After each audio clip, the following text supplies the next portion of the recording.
好多香港長輩內地買咗樓，年紀大就會諗層樓以後點樣交俾仔女先抵。有人話買賣最平，有人話贈與唔使俾錢，又有人講繼承先着數。其實三種講法咧都只講中一部分。喺2026年稅費規則更新，買賣、贈與、繼承即時手續費、日後轉售稅費、暗藏風險差天共地。今日同大家用大白話拆解清楚，唔好無端端蝕幾萬蚊嘅稅費。一、核心結論，冇萬能最優解，只係睇你屋企嘅需求。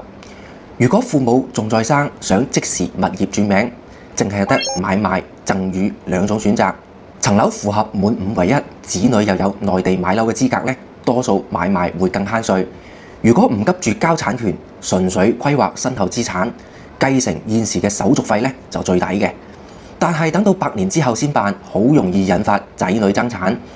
好多人誤以為贈與零成本，實質嘅契稅高昂，日後賣樓仲要俾大額嘅過稅，暗藏嘅大坑超多啊！簡單分清楚3類適用人群：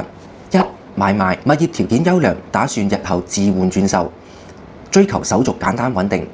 第二，贈與，在世就要明確物業單獨俾某個仔女，能夠接受現時嘅高稅費；第三，繼承，暫時唔轉名，屋企關係和睦，願意提前立遺囑做安排。第二，3種轉名方式稅費明細：第一，買賣過戶，父母賣物業俾仔女，現行嘅契稅優惠，物業140平方以內，首套、二套契稅統一1個點；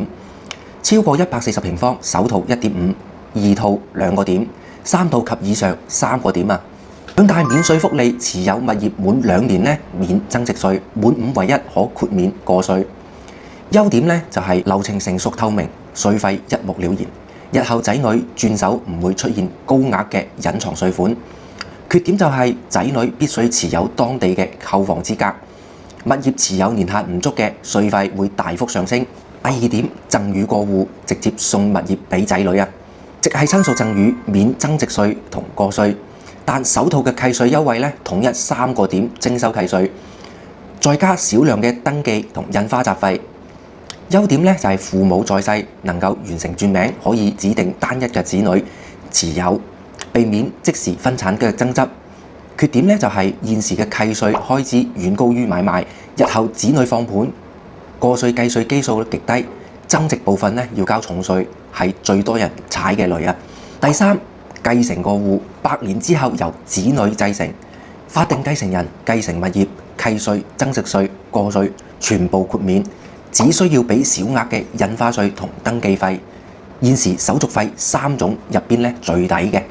優點咧係前期幾乎唔使大錢，缺點就係父母健在完全辦唔到，冇正規遺囑，所有直系親屬都有份，極易打官司，產生巨額嘅公證訴訟費啊。第三，實例測算，200萬100平方滿5為1嘅物業，差價一目了然啊。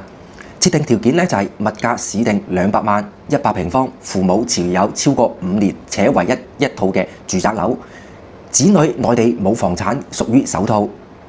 第一種情況，買賣過戶，契稅1個點，合計嘅稅費咧約2萬蚊，增值稅、過稅全免。第二種贈與過戶，契稅3個點，稅費6萬，比買賣即時多使咗4萬蚊，日後轉售仲要額外扣重稅啊！第三，繼承過戶，只需要幾千蚊嘅行政雜費，現時嘅成本係最低嘅，但只可以身後辦理。第四點，分情況教學，教你精準揀方案啦。咁第一種咧就係物業滿5為1，優先揀買賣。咁第二，在世要單獨分俾1個仔女，要先三思再揀贈與。第三，屋企和睦，唔急住轉名，揀繼承加立有效嘅遺囑。最後 Alex 做個總結啦，從來冇一套方案咧適合所有嘅家庭嘅，揀之前要綜合物業嘅年限、子女嘅購房名額、未來放盤嘅計劃、家庭成員結構一齊考量。如果你係香港業主，內地有物業想規劃轉名，想計精準嘅稅費避坑，唔清楚邊種方式適合自己，直接私信我，我按物業真實嘅情況1對1測算，揀最抵、最少風險嘅承繼方案。我係 Alex，專門幫港澳朋友處理大灣區置業同資產規劃，實事求是，幫大家避免冇所謂嘅開支同糾紛。咁今期節目就到呢度，我哋下期再見啦，拜拜。